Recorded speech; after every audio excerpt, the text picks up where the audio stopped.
I hope you won't judge me for the story I'm about to share. Please remember, I'm only human, and I make mistakes.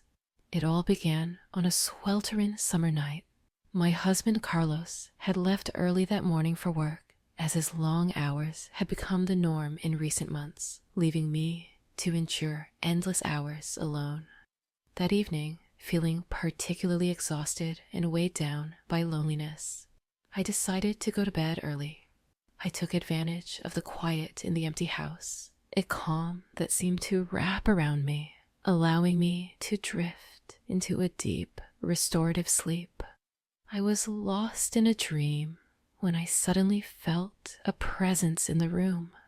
"Aunt Beatrice," my nephew said softly, "thank you for listening to me.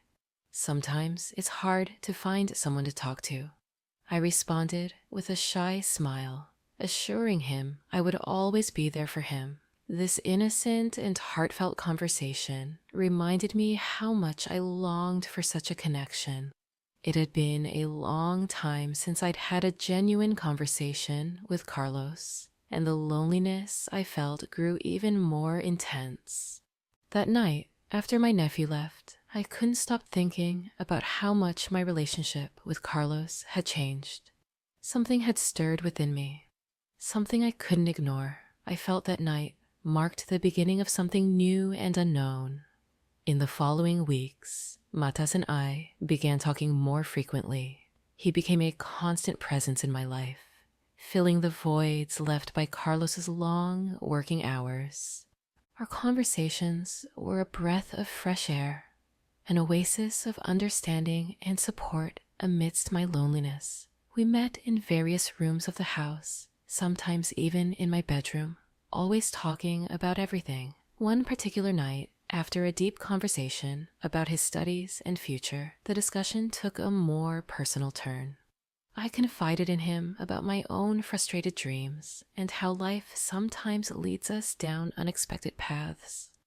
"Aunt Beatrice, I've always seen you as a strong and wise person. Have you ever thought about pursuing your own dreams?" he asked, his eyes full of curiosity. His question took me by surprise. No one had asked me that in a long time.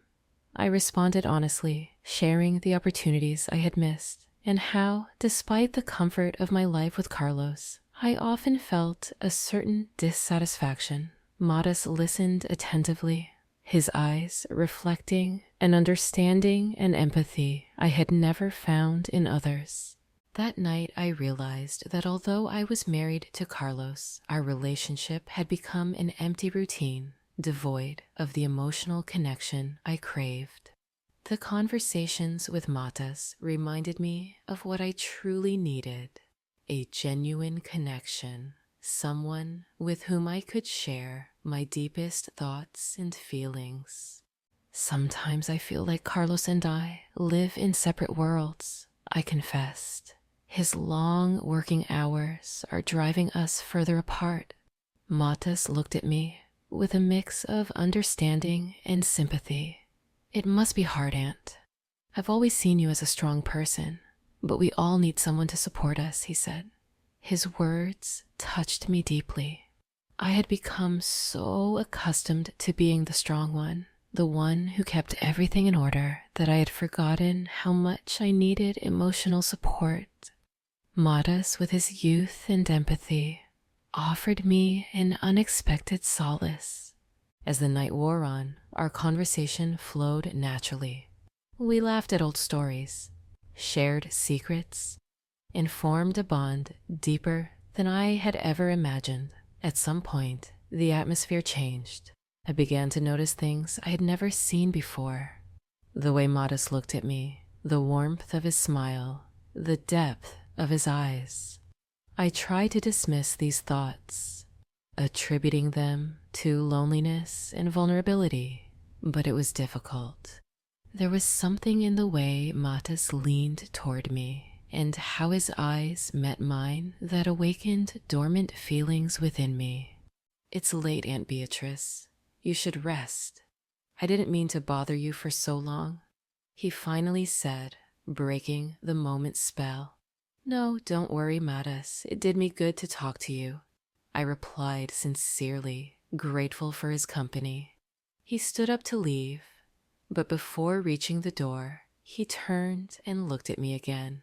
If you ever need anything, I'll be here for you, he said with surprising firmness. I watched him leave, feeling a mix of conflicting emotions. That night, alone again, I found myself thinking about him more than I should. Something had changed between us, something subtle but profound, and I wasn't sure how to handle it.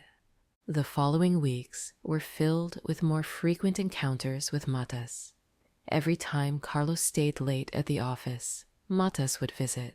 At first, our conversations were innocent, offering me emotional support, but gradually, these nightly meetings began to awaken something more within me. One afternoon, after an argument with Carlos about his long working hours, I felt particularly vulnerable. I sent a message to Matas, and he quickly arrived. We sat in the living room, talking about anything to distract me from my worries. But that night, the atmosphere was different. I felt a tension in the air, an energy I couldn't ignore. As we talked, I noticed how Matas looked at me with an intensity that made me shiver. His eyes were not those of a nephew looking at his aunt, but those of a man looking at a woman.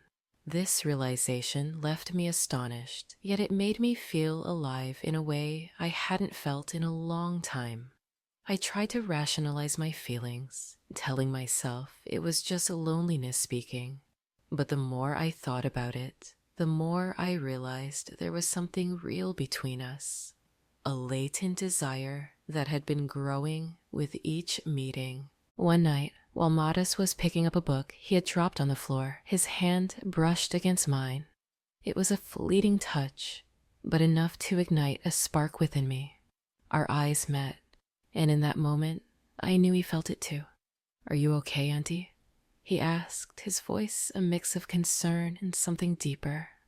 I nodded slowly but did not pull my hand away. "Yes, just a bit surprised," I said, not knowing how to express what I was feeling.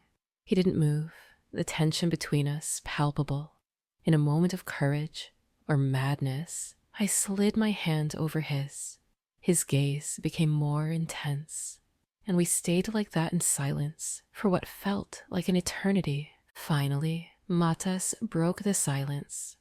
"Aunt Beatrice, this isn't right," he said. I pulled my hand back with a sigh, but inside me, something had changed. I knew these feelings wouldn't disappear easily. The first real connection between Matas and me occurred one night when the tension between us reached its peak. We had been talking as usual, but there was something different in the air. The conversation became more personal, more intimate, and I felt we were crossing an invisible line. That night, when Matas leaned over to pick up the book he had dropped on the floor, his hand brushed against mine again. This time, it wasn't an accident. His fingers lingered on mine, and a shiver ran down my spine. We looked into each other's eyes, and I saw in his the same desire that burned inside me. "Aunt Beatrice, I don't know what's happening, but I can't ignore it," he said softly. My heart pounded as I tried to find the right words. "Me neither, Matas. This is complicated, but we can't deny what we feel," I admitted.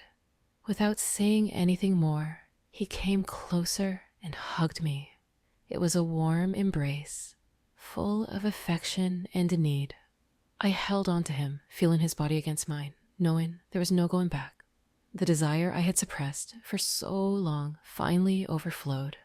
We kissed, first with shyness, then with unbridled passion. His mouth was soft, yet demanding, and I responded with equal intensity. In that moment, all thoughts of morality and the consequences of our actions vanished. It was just the two of us, lost in a whirlwind of emotions. After that first kiss, we pulled apart slightly, breathing hard. "Matas, this is crazy," I whispered, my lips still tingling from the contact. I know, but I can't help it. I want you and Beatrice, he replied, with a sincerity that disarmed me. Without further hesitation, I let myself be swept away by the moment. We hugged again, our kisses growing more urgent, more intense. The room was charged with palpable energy.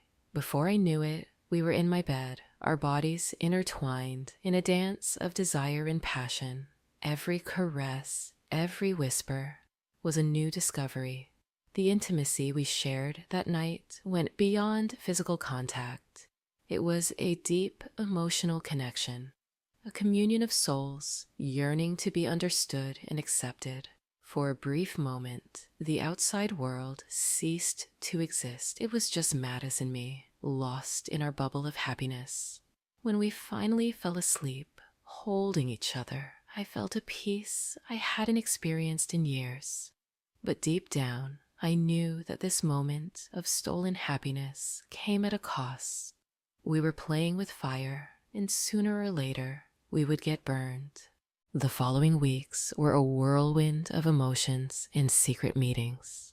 Mattis and I saw each other whenever Carlos wasn't around, always careful not to leave any evidence.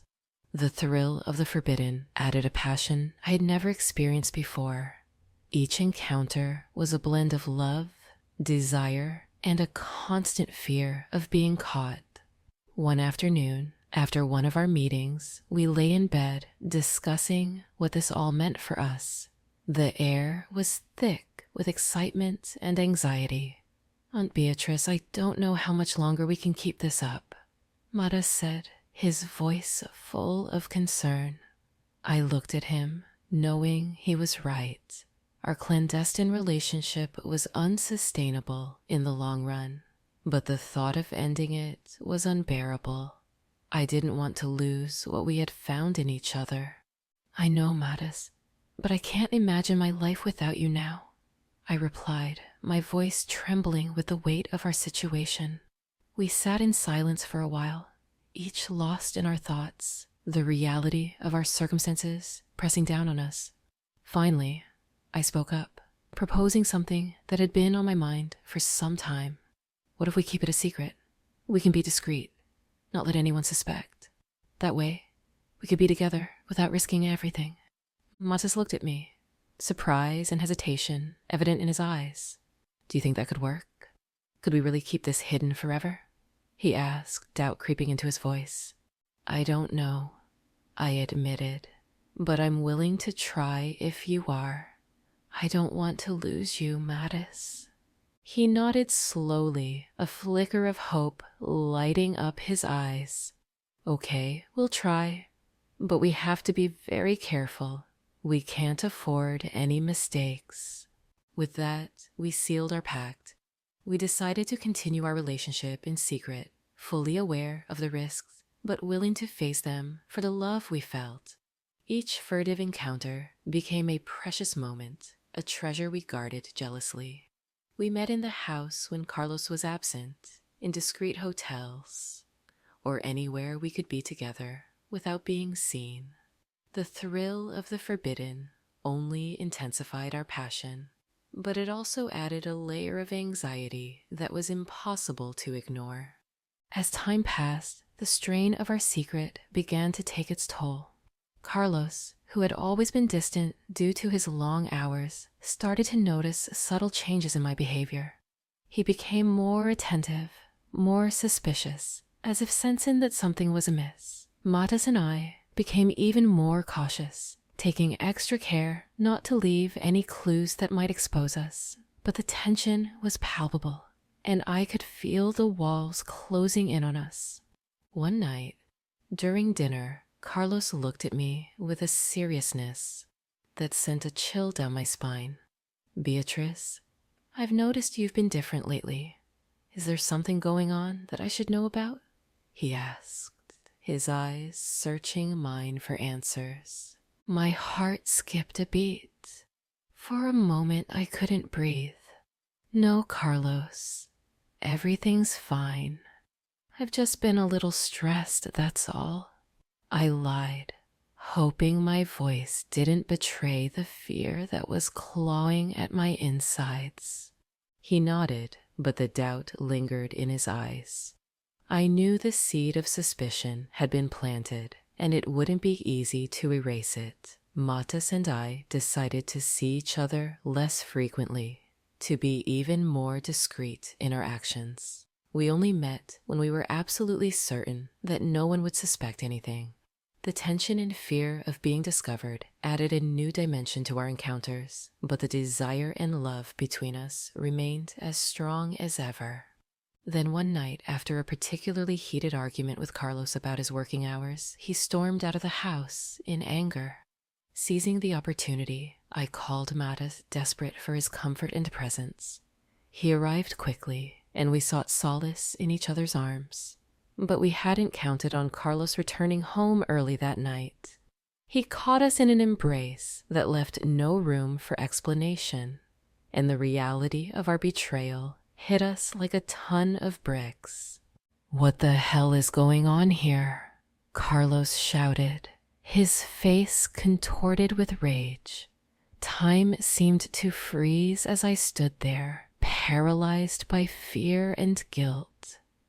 My mind was a chaotic mess of emotions, but I knew I had to say something, anything. "Carlos, I'm so sorry. It's not what it looks like," I stammered, knowing even as I spoke that my words were futile. There was no way to undo the damage, no way to explain away what he had seen. Carlos looked at us with a mixture of pain and betrayal. "Not what it looks like? Then what is it, Beatrice?" he demanded, his voice laced with bitterness. The situation spiraled out of control. Carlos demanded answers, and although we tried to explain, the truth was undeniable. The betrayal was too much for him to bear. That same night, he left the house, leaving Matas and me to confront the devastating consequences of our actions. In the days that followed, I was forced to face the reality of my crumbling life. Matas and I tried to maintain our relationship, but the weight of guilt and the pain of having shattered my family was overwhelming. Eventually, we made the difficult decision to part ways. Matas returned to his life, and I was left alone, reflecting on the choices I had made and the heavy price of betrayal. I will never forget those nights of passion and madness, but I will also never forget the pain they caused. Life continued, and though the wounds began to heal with time, the scars of that betrayal remained, a constant reminder of the fragility of human relationships and the destructive power of impulsive decisions. Every time I think back on those days, I am filled with a mix of regret and nostalgia. I can't change the past, but I have learned to live with the consequences of my actions. And though life has offered me new opportunities and experiences, the lessons from that intense and painful chapter will stay with me forever.